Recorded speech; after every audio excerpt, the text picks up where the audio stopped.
ওরে গোলামের জীবতাত সারা রাত বেড়েতে সাথে কথা কয়ে সেরা লেখাপড়াটা দিছ হায়া, আবার পরীক্ষার হলে কলেজে গিয়ে সেরা মোবাইল দিকে দিকে উত্তর লেখতাছোস, এটা কোনো কাম? আচ্ছা তোরা মেয়ে ছেলেরা কি পাইছোস? সারা রাত মোবাইল টিপে সমস্যা নাই, লেখাপড়াটা করলে সমস্যাটা কি? তা লেখাপড়াটা তো করতে হবে তাই না?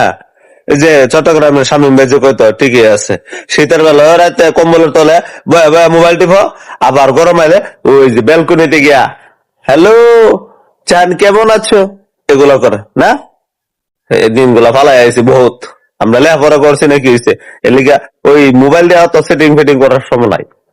আগে বাপের কাম করতে হইব, পরবর্তী যেটা করার করো, অন্তত ওকে এগুলা থেকে বেঁচে থাক না। নহল করবা সরাসরি, আবার ওই যে জানা অজানা একটা সংবাদ মাধ্যম তারা আবার দমকও মারছে মায়াটা। আরে বাবারে, এ যেমন এমপির মায়া লাগে, এত বড় সাহস। আবার সত্য প্রকাশ হয়েছে তো, এখন তো মা বুঝবো যে বলে কার সাথে সেটিং ফিটিং করে। এই ভিডিওটা ভাইরাল করেন সবাই।